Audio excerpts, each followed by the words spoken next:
Hello there and welcome. It is the newspaper review for today, the 22nd day of September 2022. My name is Cyril Aloysius and thank you so much for joining me.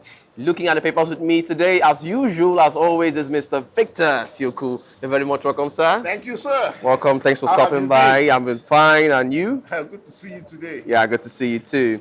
Okay. And first, we're looking first at the Nation newspaper. The headlines in the Nation here says PDP quakes as Wike's group opts out of Atiku's campaign.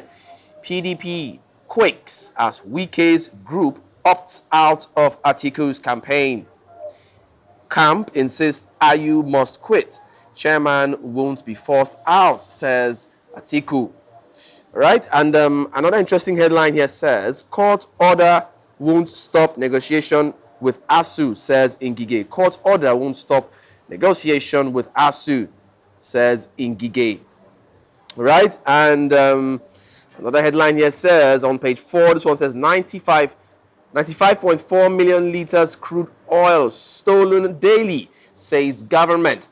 95.4 million liters crude oil stolen daily, says government. That's on page 4 of the Nation. And on page 8, we have Nigeria, US, Germany, others seal pact on food security. Nigeria, US, Germany, others seal pact on food security on page 8.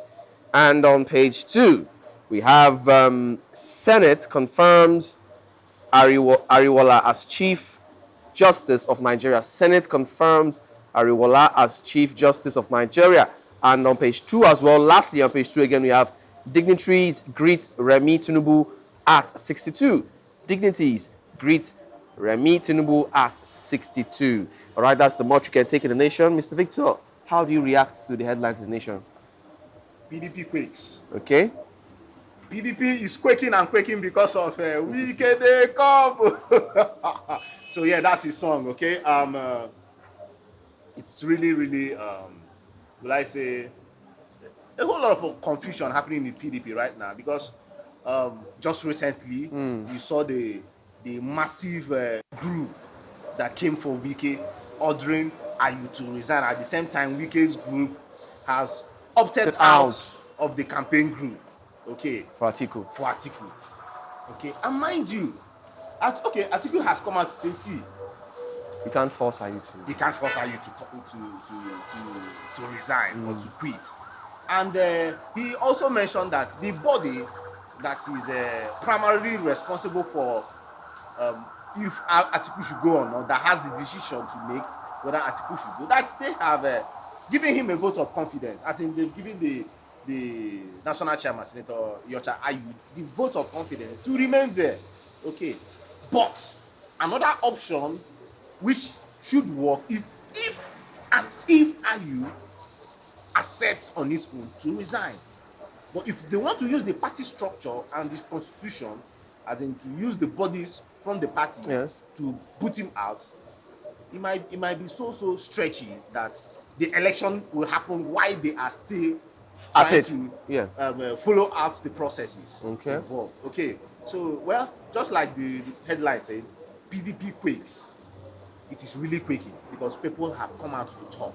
And this might cost them the elections come next year. Oh, sure. If they don't put their house in order, just imagine Wike not being there. Imagine Abia State. Yes, one will say Abia State and their problems. But yeah, they still have their numbers. Imagine Oyo State. Engineer Makinde pulling out with his structure. Imagine Dankwambo that has a huge force from the north. A whole lot of them out there. Oh, what about Bode George? That is very, very vocal, has been very, very vocal, although he has been intercepted by, what's his name? Olisametu, Chief Olisametu, who was former chairman of the party. He came out to blast the stakeholder, because he's a stakeholder, Bode George, to say, see, that Bode George only speaks for the South. Now, why is it that he's one-sided? He has never supported Atiku, ever. That he is using his position to fight Atiku. And, well, that's part of the quake that the Sun newspaper has stated to us this morning. Mind you, Wike is also gathering more persons to his side, and PDP as an umbrella It's leaking because people are leaving the PDP. They're now divided. Yes. So if they don't Which put is their house actually in order, an easy route to making them lose out in the elections for next year. sure. And And I'm sure by now APC members must be rejoicing, and the Labour Party must be rejoicing as well. Yes, now they said in Igbo parlance that Obodaderoma will dance, as in that a community is not where the leaders will always make out.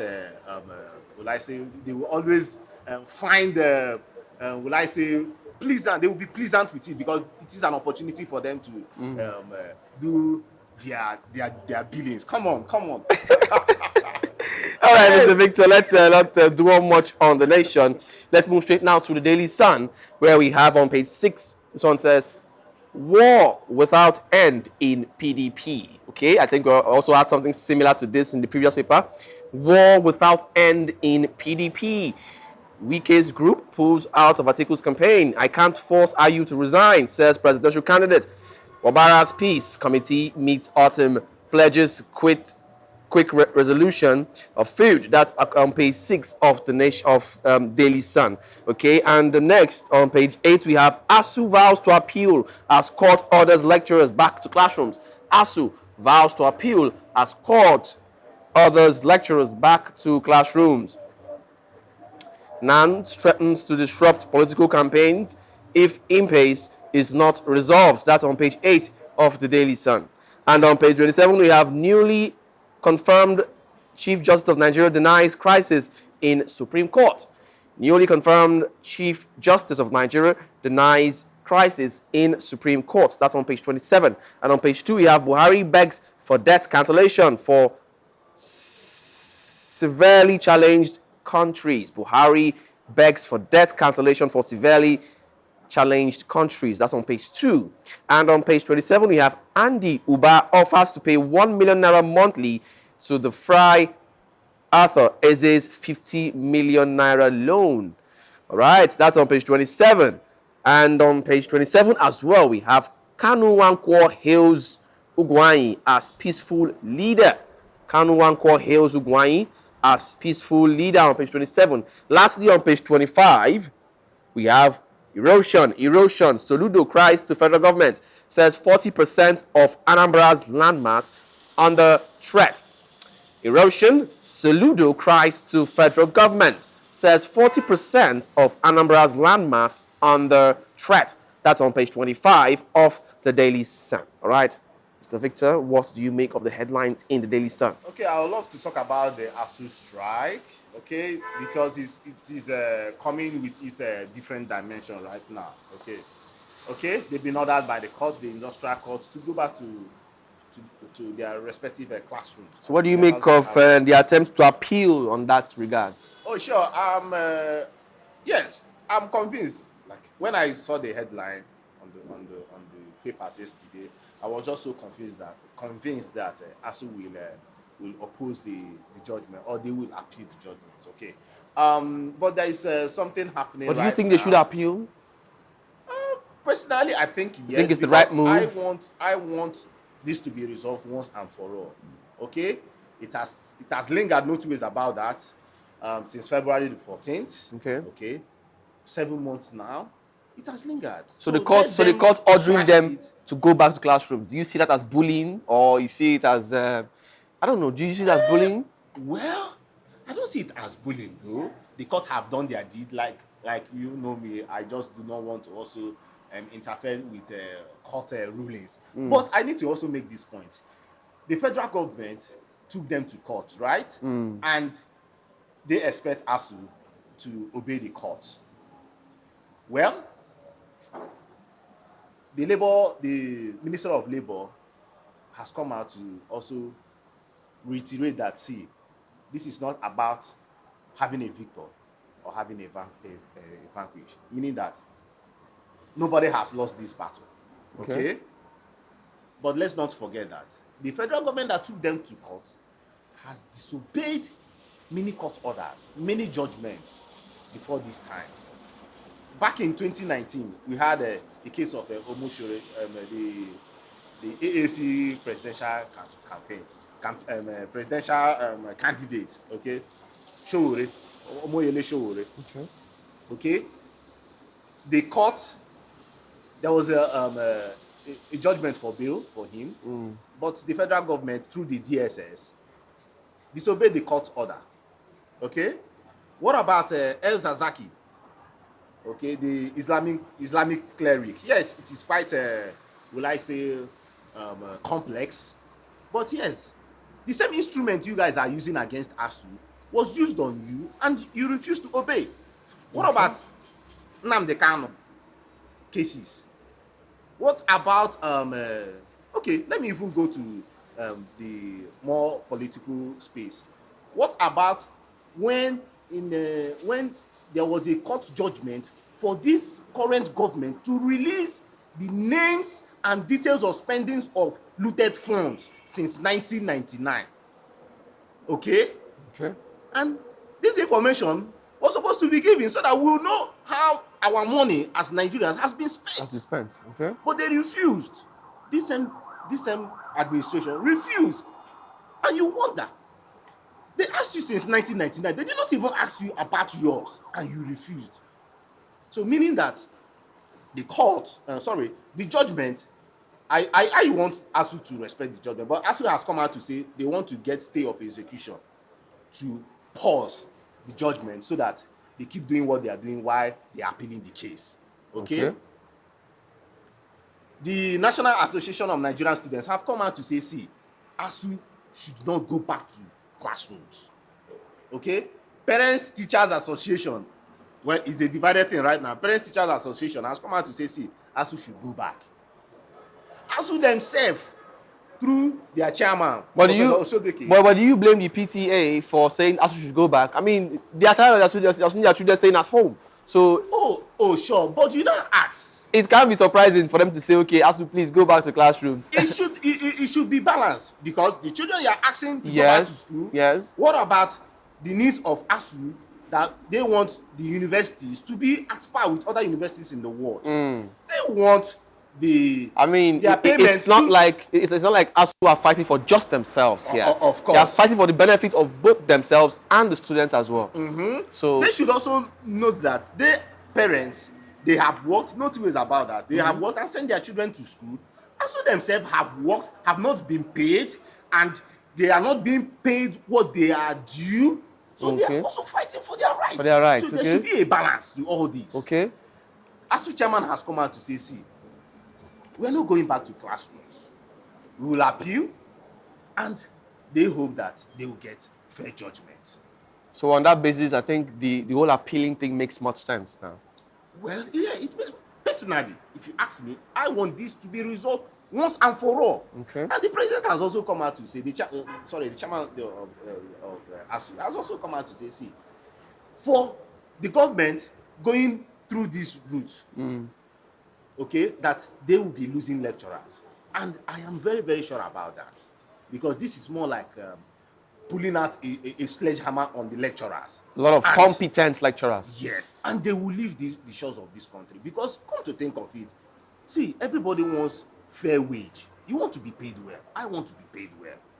And when you know that there is this instinct in any of us. When you know that you are being underpaid. You are being underpaid, and you have the capacity to make more money. What then happens? You try other means. Yes. And let's face the fact. By the time these lecturers draw out their CVs, that's why we know we have some lecturers that have their shortfalls, okay, and issues. But see, we still have very smart, intelligent lecturers out there that can hold their ground anywhere in this world. Yes. So, I pray for peace. I do not want our lecturers to see the health sector is suffering from this kind of judgment. Okay. And when that happened, they left. I think, oh my God, I just pray that it does not happen this time. Yes, they should sort this matter the best way.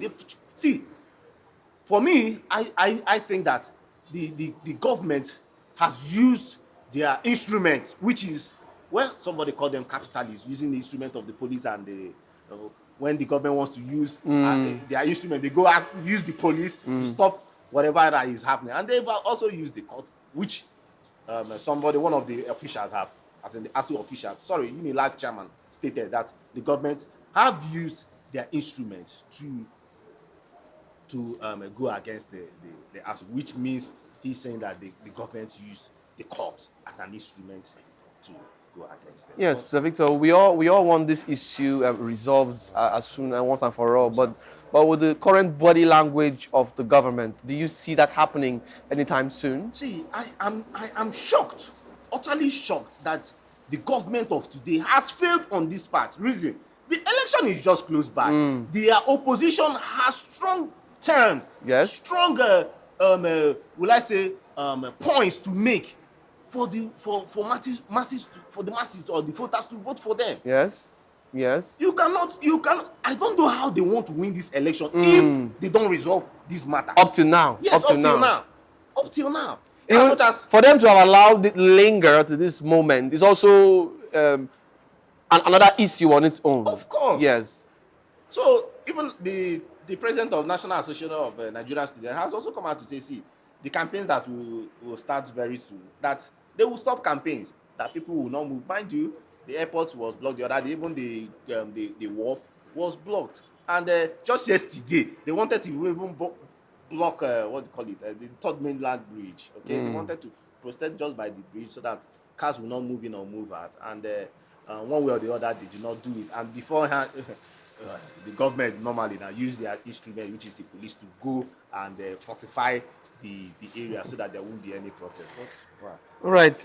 Let's move straight now to our next and the last paper for the day. Mr. Victor, thank you so much for your thoughts on that particular headline. Okay, looking at the Vanguard now. This one says here on page 7, why court ordered Asuu to call off 7-month-long strike. Why court ordered Asuu to call off 7-month-long strike. That's on page 7 of the Vanguard. And on page 5, we have PDP crisis. I can't force Ayu to resign, Atiku insists. Okay, we already heard this before in the previous papers. And on page 8, we have Obi's manifesto to be released before campaign. According to Utomi, on page 8, Obi's manifesto to be released before campaign. On page 32, we have banditry, kidnapping, our expansion of Boko Haram activities. That's according to ex-governor Goje. It says banditry, kidnapping, our expansion of Boko Haram activities. That's according to ex-governor Goje. That's on page 32. On page 8 as well, we have Buhari at UNGA, 6 debt cancellation. Buhari at UNGA, 6 debt cancellation. And on page 34, we have 2023, government won't fund political parties. That's according to Baja. Government won't fund political parties, according to Baja on page 34. On page 35, we have saboteurs in Buhari's government, says Kogi Governor Yahaya Bello on page 35. On page 33, we have leaked memo. No crisis among escort justice. That's according to CJN on page 33. And next, on page 6, we have, on page 19, I beg your pardon, we have government, businesses lose 10.5 trillion naira to corruption, inefficiency in ports. That's on page 19. And on page 6, we have Umu's murder. Court remands Chinese national Zheng in prison.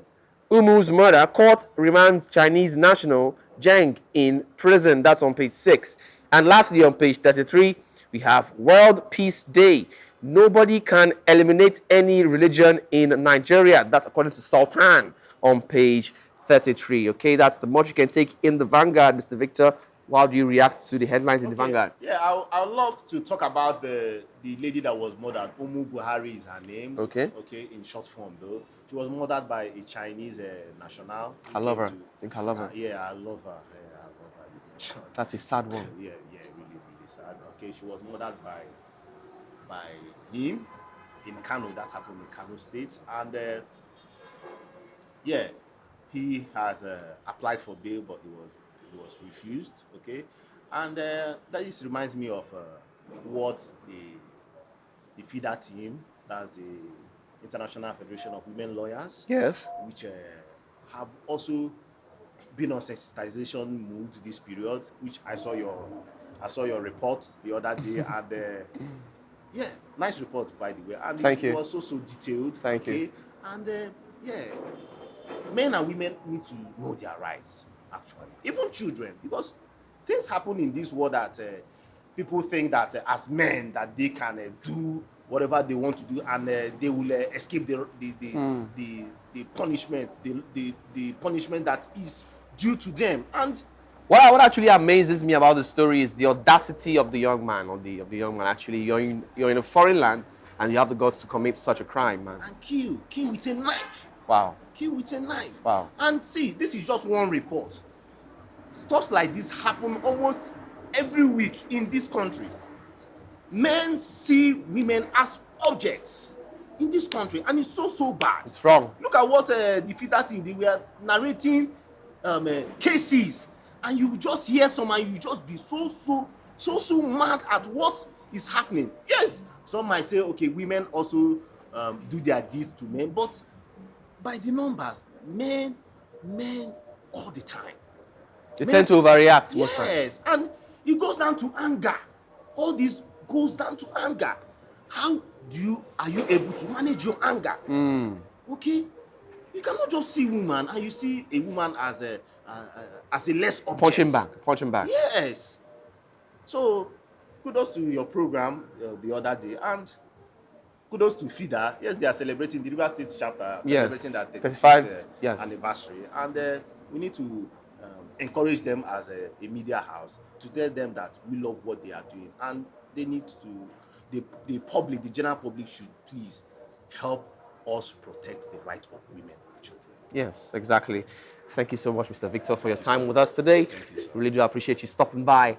And we also appreciate you who have been watching us up to this time. We say thank you so much, because without you, we would not be here, because we have come to the end of the newspaper review for today. Thank you so much once again. My name is Cyril Aloysius. Don't forget to subscribe to this channel. If you love what you're seeing, subscribe to this channel and follow us on all our social media platforms. You can check us out on YouTube, we're at TAF TV, on Instagram, TAF TV_NG, on Facebook, TAF TV, and on Twitter, we're at TAF TV. Thank you so much once again. Until we come your way again next time, do have a blessed and wonderful day. Bye for now.